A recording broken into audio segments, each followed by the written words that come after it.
안녕하세요. SK텔레콤 김민성 매니저입니다.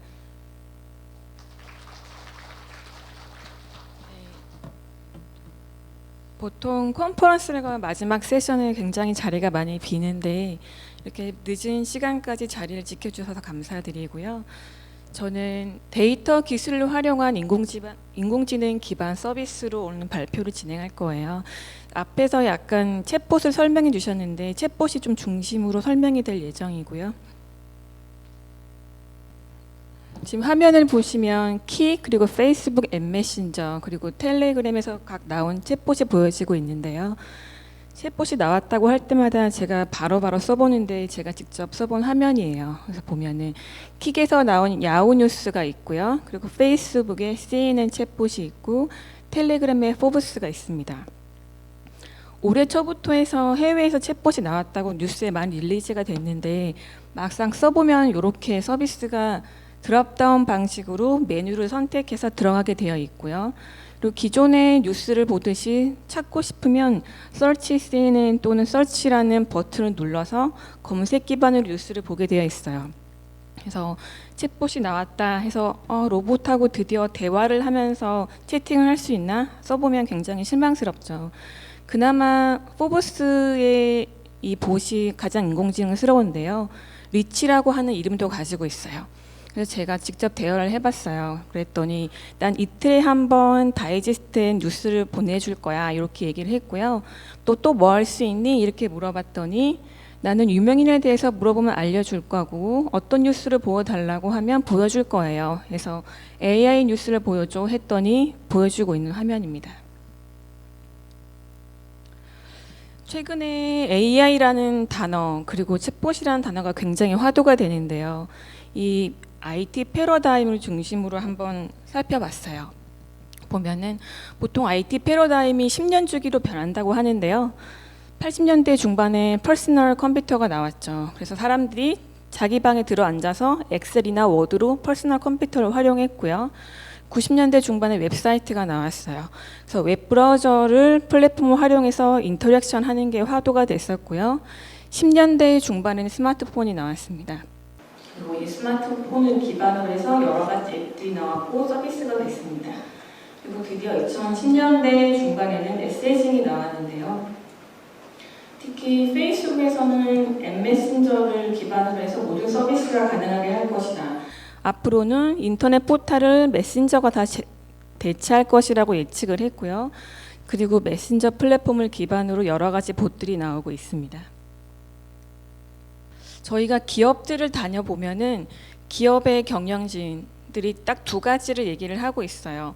AI 기술로 하고 싶은 게 두 가지가 있는데 한 개는 모바일 퍼스트, 그 두 번째는 뒷장에서 볼 디지털 퍼스트예요. 그래서 경영진들로부터 받는 오더가 실무자들도 이렇게 두 가지 단어로 집약이 되는데요. 그래서 보면은 챗봇이 왜 화두가 되는지, 왜 AI 기술을 활용해서 챗봇을 서비스를 하려고 하는지를 알 수가 있어요. IT 패러다임이 변하면서 사람들이 스마트폰을 손에도 놓지 않고 있죠. 그래서 보면은 지금 이건 미국 조사기관의 조사 결과인데요. 1시간 이상 핸드폰을 보지 않고는 지나갈 수 없어요 라고 대답한 사람이 58%입니다. 그런데 특히 우리나라는 모바일 사용량이 세계 1위 국가이죠. 그래서 모바일로 사람들이 계속 인터넷을 보다 보니까 이 인터넷을 통해서 서비스를 하는 기업들은 결국 이 모바일 서비스에 중심을 두게 되고요. 모바일로 인터넷을 한다는 데 특징이 두 가지가 있어요. 24시간 본다는 거하고 한 개는 스몰 스크린이라는 특징인데요. 사람들이 자는 순간까지 핸드폰을 놓지 않고 있어요. 보다가 침대 옆에 두고 자죠. 그리고 아침 일어나면 또 핸드폰을 보고 그런데 화면이 작아요. 그러다 보니까 PC에서 인터넷 검색을 하던 것하고 굉장히 검색 패턴이 많이 달라지게 되는데요. 서치 코스트를 최소화하려고 하다 보니까 기존의 PC에서는 대량의 인터넷 정보를 검색하던 반면에선 모바일에서는 큐레이션된 소량의 정보가 주어지기를 바래요. 그래서 보면은 뒤에는 이제 두 번째 단어를 얘기하고 있는데요. 큐레이션된 정보가 주어진다는 측면에서 AI 챗봇이 더 화두가 되는 게 있고요. 그리고 두 번째, 기업에서 각 경영진들이 하는 얘기가 앞으로 우리의 서비스를 얘기를 할 때 디지털 퍼스트를 많이 얘기를 해요. 그래서 사람들이 핸드폰을 통해서, 스마트폰을 통해서 계속 정보를 제공받다 보니까 매스 고객을 대상으로 해서 오토메이션을 할 거라고 얘기를 하고 있어요. 그래서 보면은 앞으로 무엇을 준비할 거고 지금 무엇을 하고 있냐라고 질문을 했을 때 마케팅 오토메이션이 가장 큰 분포를 차지했는데요. 매스 고객 대상으로 핸드폰을 보는 모든 유저를 대상으로 마케팅도 자동화하고 서비스도 자동화할 것이라고 하는 것이죠. 여기서 보면은 그래서 기업들이 기존에는 지금 금융권 도메인에서 보고 있는 건데요. 고액 자산가들을 중심으로 해서 기존에는 20%의 고객에 집중을 했어요. 그래서 사람 상담원이 직접 붙어서 고액 자산가들한테 상담을 진행했는데 최근에는 이렇게 20에서 80%, 즉 이렇게 세모 모양의 고객 분포에 집중을 하고 있어요. 그래서 기존에 놓쳤던 소액 자산가들한테도 챗봇을 통해서 오토메이션된 상담을 진행하고 여기서 수익을 창출하고자 하는 BM으로 변화를 하고 있고요. SK텔레콤에서 AI 사업을 기획했던 게 작년부터인데요. 작년만 해도 알파고 뉴스가 나오기 전이라서 사람들이 AI에 관심이 없었어요. 그래서 사업을 진행하면서 국내는 어떤 사업이 있나 챗봇을 봤었는데 그때만 해도 국내에선 챗봇이 없었고요. 챗봇을 기획하면서 여러 기업들을 다니고 인터뷰를 많이 진행했었는데 보면 결국은 하고 싶은 거는 매스 고객을 대상으로 해서 비대면 접점 채널로 챗봇을 활용하고자 했어요. 그래서 보면은 특히 금융권에서 보험, 증권, 은행, 카드 이렇게 두 가지로 나눠서 니즈가 좀 달랐는데요. 보험사 같은 경우에는 안정성을 추구하는 도면이다 보니까 게미피케이션이나 펀한 요소는 빼고 좀 신뢰성 있는 정확한 정보를 FAQ 형태를 제공하는 챗봇을 만들고 싶어 했었고요.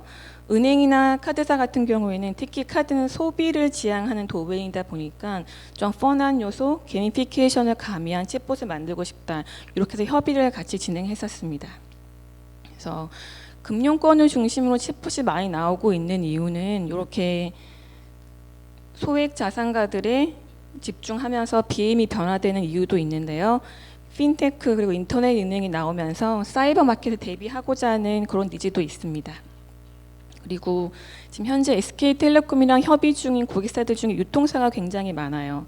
유통사 같은 경우에는 사람들이 특히 젊은 세대는 하루 종일 카톡을 통해서 채팅을 하다 보니까 엄지족이라고 하죠. 사람들이 편하게 느끼는 채팅 플랫폼을 통해서 소비자들이 익숙함을 느끼는 플랫폼을 통해서 좀 더 편안한 서비스를 제공하고자 함이고요. 그래서 상품을 설명하거나 추천을 할 때 그 채팅 형태의 플랫폼을 제공하고자 하고 있습니다. 그래서 보면은 저희가 협의 중인 고객사들하고 만들었던 다양한 시나리오인데요. 이 네 가지 시나리오를 설명하기 전에 좀 그 전에 설명을 드릴 게 뭐냐면 이렇게 사람들이 채팅을 통해서 사람이 아닌 로봇으로부터 상담을 받고자 하는 데는 좀 이면에 사람의 심리가 있어요.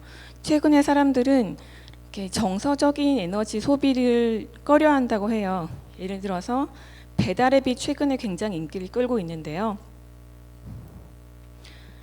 배달앱이 인기를 끄는 이면에는 예전에는 전화를 해서 짜장면 하나요? 그러면은 짜장면 하나만요? 그러면 군만두도 주세요. 이런 식으로 조금씩 정서적인 에너지를 소비하면서 이렇게 시켜도 될까? 그리고 사람하고 대화를 통화하면서 말하는 말투도 신경을 쓰게 되는데요. 최근에 앱을 통해서 그냥 짜장면 하나 클릭하고 주소를 입력하고 바로 배달이 되게 되죠. 사람들이 이런 앱을 쓰는 이유에는 사람하고 대면하는 거에 대해서 점점 꺼려한다는 거예요. 그래서 채팅을 통한 이렇게 챗봇도 사실 그런 니즈를 반영한 측면도 있고요. 첫 번째는 보면 은행권에서 지금 협의 중인 시나리오인데요. 내 잔고는 얼마야? 물어보면은 고객님의 잔고는 얼마입니다. 내 아내한테 얼마 송금해줘? 그러면 예, 얼마 송금해드릴까요? 송금되었습니다. 이렇게 되고요. 그 다음에 물류회사 같은 경우에는 내 택배 어딨어? 라고 질문하는 게 전체 콜센터 콜의 60%를 차지한다고 해요. 그래서 택배 어딨어? 하면 고객님 택배는 어디에 있습니다. 이렇게 안내를 하고요. 그리고 유통회사 같은 경우에는 이 로션 얼마지? 이렇게 하면은 얼마입니다. 나한테 어울리는 이런 상품 추천해줘 하면 추천 엔진이 돌아가서 추천하는 그런 챗봇이 적용이 되고요. 그래서 기업 측면에서 왜 챗봇이 이렇게 화두가 되고 챗봇 서비스를 하려고 하는지에 대한 측면인데요. 일단 시간과 공간의 제약을 받지 않는 서비스라는 측면에서 곽강을 받고 있어요. 24시간 고객을 응대할 수 있고요. 특히 고객들은 회사원인 같은 경우에는 회사에 출근해서 또는 출퇴근 시간에 이런 상담 서비스를 많이 받게 되는데 회사에서 옆에 동료가 있을 때 상담하기 어렵잖아요. 그때 채팅을 통해서 상담을 하면 동료 눈치 보지 않고 상담을 받을 수 있고요. 그리고 출퇴근 시간에 지하철에서 시끄러울 때도 채팅을 통해서 편하게 상담을 받을 수도 있다는 점, 그리고 카톡처럼 상담 질문을 하고 덮어놨다가 본인이 편할 때 펴서 상담 내용을 볼 수가 있어요. 그리고 또 하나는 비대면 접점 채널로 창구로 활용해서 앞으로 고객을 관리하는 인게이지먼트 서비스로 활용하고자 하는 그런 측면이 있고요. 그리고 요거는 아까 앞에서 택배 경우에서 잠깐 설명을 드렸었는데 콜센터 같은 경우에는 단순하고 반복되는 콜이 굉장히 과반수 이상을 차지한다고 해요. 도메인마다 조금씩 다른데 아까 물류회사 같은 경우는 60% 그리고 보험사 같은 경우에는 40%가 반복되는 단순 상담이래요. 그래서 단순하고 반복되는 상담은 앞으로 로봇으로 대체하고자 하고 있고요. 대신 상담원들은 좀 더 고차원적인 뎁스 있는 상담에 집중을 하라는 것이죠. 그래서 보면은 콜센터에서 비용 구조를 보면 53%가 인건비예요. 그리고 이렇게 단순하고 반복되는 상담을 많이 하다 보니까 지금 상담원들이 스트레스가 심해서 이직이 굉장히 잦대요. 그래서 재교육시키는 그런 비용도 굉장히 많고요. 그래서 이러한 측면에서 사람을 대체하는 게 아니라 사람을 지원해주는 그런 챗봇을 로봇으로 활용하고자 하고 있고요.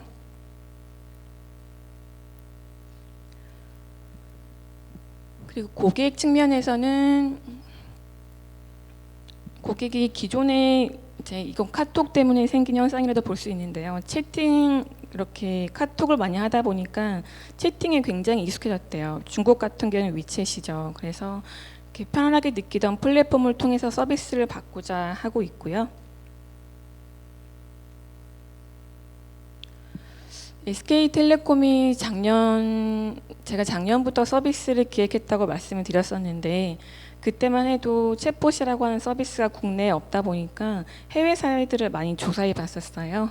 그래서 보면은 IP 소프트의 아멜리아라고 하는 서비스고요.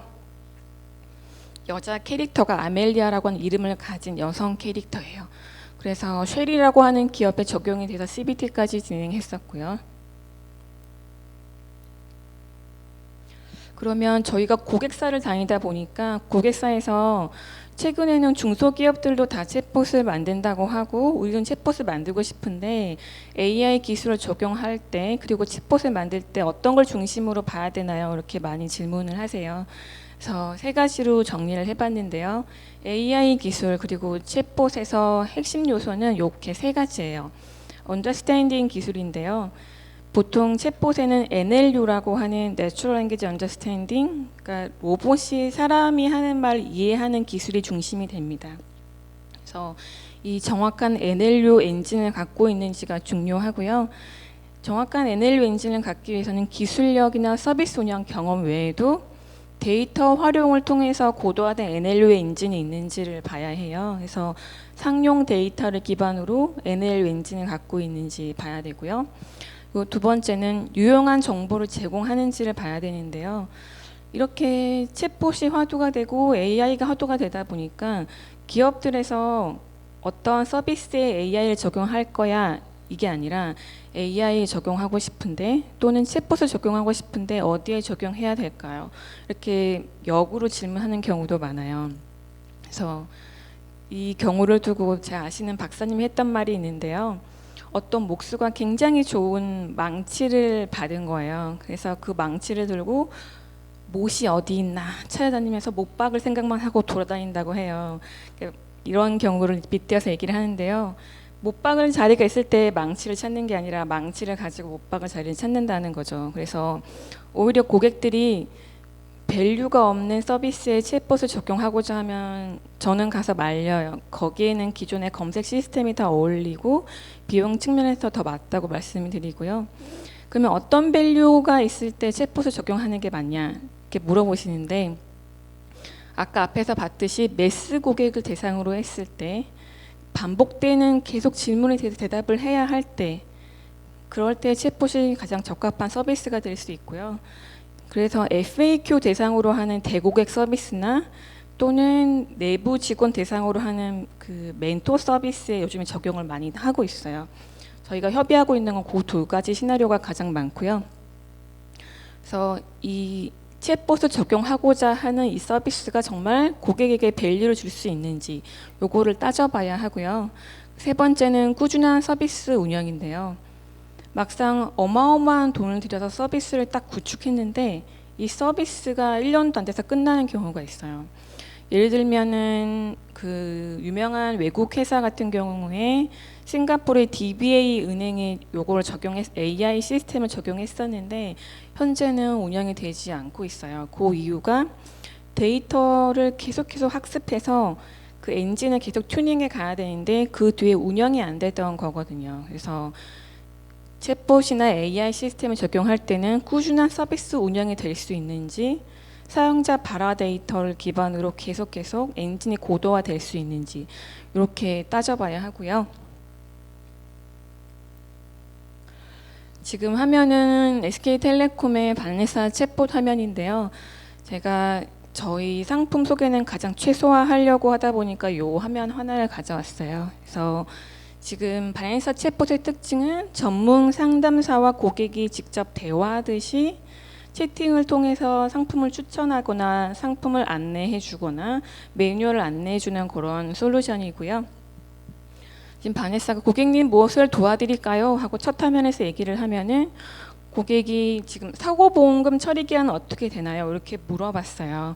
저희가 작년 12월 기준으로 보험사를 가장 먼저 접점을 하다 보니까 보험 도메인으로 시작을 했었고요. 미리 학습된 매뉴얼로 대답을 주고 있는 화면입니다. 그리고 지금 요거는 티맵 기준으로 한 저희 NLU 엔진 기술 설명을 간단히 하려고 하는데요. 앞서 설명하신 발표자께서 NLU 기술 그리고 챗봇 기술을 조금 설명해 주셨어요. 그래서 앞에 설명해 준 발표자께서 제너럴 모델이 있고 인포메이션 리트리벌 모델이 있다고 설명해 주셨는데요. 제너럴 모델이라고 하는 것은 예를 들면 저희가 올해 9월에 출시한 알라딘이라고 하는 누구라고 하죠. 스마트 스피커라고도 하고 인공지능 스피커라고도 하는데 지금 현재 거기 누구에 대고 너 밥 먹었어? 이렇게 물어보면 생각해 주셔서 감사합니다 이렇게 대답을 해요. 이렇게 일상 대화를 하는 모델도 있고요. 그리고 이렇게 필요한 정보를 물어봤을 때 인포메이션 리트리벌 기술을 활용해서 정보를 제공하는 모델도 있어요. 그래서 한 가지 재미로 말씀드리면 지금 누구 스피커에서 일상 대화를 몇 가지 제공하고 있는데요. 저희 팀 남자 매니저가 집에 4살짜리 아들이 있대요. 그래서 누구에 대고 이렇게 너 밥 먹었어? 물어보는 걸 대답을 아들이 듣고 그 다음에 아들한테 앞으로 이제 전화상으로나 너 밥 먹었어? 그러면은 생각해 주셔서 감사합니다 하고 인공지능 스피커 말을 따라한대요. 요거 기술을 잠깐 설명드리면요. 티맵이 올해 말에 출시하는 새로운 버전이 있어요. 보면은 가로수길 맛집 안내해줘? 그럼 리스트를 보여주고요. 음성 기반으로 뭐 다음 페이지 안내 시작하면 안내를 해주는 그런 모델이 나올 건데요. 예를 들어서 서울역으로 가는 빠른 길 안내해줘 하고 고객이 발화를 했어요. 발화의 유형은 여러 가지가 될 수가 있어요. 그래서 서울역으로 빨리 가는 길을 안내해줘 이렇게 바꿔 말할 수도 있고요. 빨리 서울역으로 가는 길 안내해줘 이렇게 발화를 할 수도 있어요. 다양한 발화를 똑같이 인지를 해서 서울역하고 빠른 길이라고 하는 중요한 개체명을 인식하는 그런 단계를 거치고요. 그리고 개체명을 인식을 한 다음에 이 의도는 서울역으로 가는 최소 시간으로 안내해달라고 하는 거구나 하고 의도 기반 엔진으로 가게 돼요. 그래서 의도 기반 엔진을 거쳐서 액션으로 가는 두 엔진을 거치게 되고요. 보통 챗봇 같은 경우에는 형태소 분석, 그리고 개체명 인식, 의도 분석 엔진 이렇게 세 가지로 구성이 되고 액션이 취해지는 같은 경우에는 마지막에 도 엔진까지 거쳐서 이렇게 네 가지로 구성이 됩니다. 챗봇에 대한 설명이 하나 더 들어가 있는데요. 그러면 가끔 고객들이 질문하는 것 중에 그 플랫폼 시나리오를 많이 또 질문을 하세요. 그래서 요 화면을 넣어 놓은 건데 엔드 유저 고객이 들어와서 모바일이나 PC를 통해서 채팅을 시작을 해요. 그래서 자연어 질이라고 되어 있는데요. 요건 자연어라고 하는 건 사람이 평소에 쓰는 말투, 말 요걸 뜻하고요. 평소에 쓰는 말로 자연스럽게 질문을 하면은 미리 학습된 사전이나 이렇게 매뉴얼을 통해서 특히 사람이 말을 하듯이 자연어로 응답을 하게 되고요. 이렇게 고객과 로봇이 주고받은 이 발화 데이터는 굉장히 중요한 에셋이 될 수 있어요. 그래서 버리지 않고 DB에 저장을 해서 고객별로 Q&A 관심 이력으로 쓰거나 또는 자동화된 이렇게 질의 패턴을 뽑아서 오히려 사랑 상담원한테 학습시키는 이렇게 데이터베이스로 쓸 수가 있어요. 그리고 챗봇이 처음부터 모든 시나리오를 대응할 수는 없어요. 그래서 아예 UI, UX 시나리오로 제안을 하거나 또는 좀 뎁스 있는 질문인 경우에는 사람 상담원한테 넘기는 시나리오로 가게 되는데요. 이럴 때는 처음에는 사람이 상담하지만 그 뒤에 학습된 내용을 기반으로 그 다음에는 챗봇이 상담을 진행하게 됩니다. 제가 준비한 거는 여기까지고요.